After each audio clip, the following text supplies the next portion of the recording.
The border crisis is costing taxpayers big bucks. Republicans now demanding records for the exact cost as the Biden administration diverts billions to pay for housing and travel for illegal immigrants. Joining us now, Michigan Congresswoman Lisa McClain. Congresswoman, thanks so much for being here. Here is the text of that letter. Quote, "We are deeply concerned that HHS has diverted more than $2 billion that Congress appropriated for COVID-19 related health initiatives toward covering the cost of housing and transportation of unaccompanied immigrant children.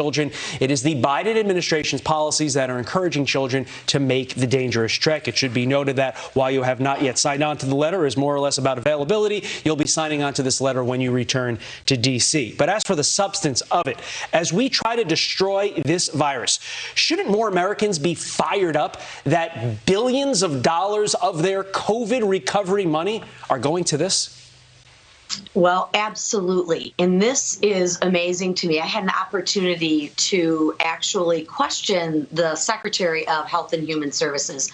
And I was amazed that he doesn't think there's a crisis at the border. I could not get him to admit that there was a crisis at the border, which means there's a non-crisis at the border.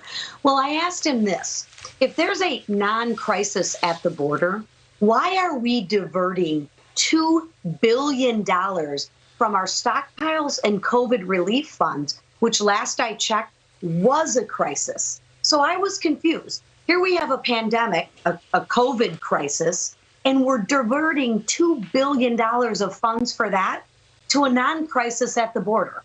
He couldn't explain that to me.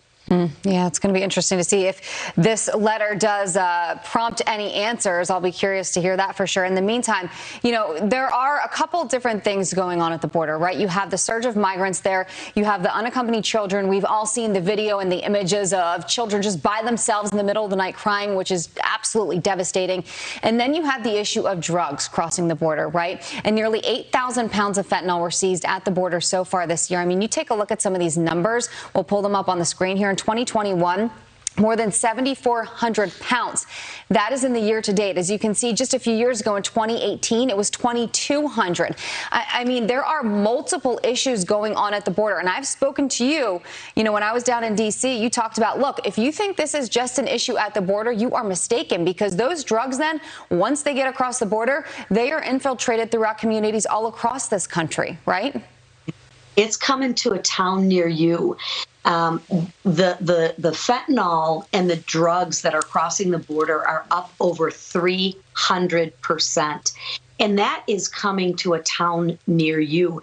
And again, I think what the American people want is just a little bit of a truth, consistency, and transparency. Let's just admit we have a problem. We're already diverting $2 billion to fix the problem. Let's just be honest and begin to fix the issue. But you can't fix a problem unless you come down from your ivory tower and actually go and see the border, number one, and begin to talk to some people in your district, because it is a concern to a lot of families, especially in my district, at the amount of drugs that are coming over. But Congresswoman, wouldn't doing that require the administration to admit that this is a problem that they caused in the first place, beginning January 20th or 21st of this year, when Joe Biden was inaugurated and they undid so many of the Trump policies that prevented what we're seeing from the border from happening in the last 4 years? You're spot on. And this is the problem. They can't quit Trump. If Trump had a cure for cancer, they would have reversed that policy, because President Trump came up with the cure. At the end of the day, you should care more about the people who live in this great country than President Trump. Seriously. His policies worked. They showed they worked, but you can't get over President Trump. Let's deal with the issues, and let's go back to caring about Americans as opposed to party politics. And many are still waiting for the president or vice president to make a trip to the southern border. We know you have. You've seen it firsthand. Congresswoman Lisa McClain, thank you for joining us. Thank you. Of course. Thank you so much.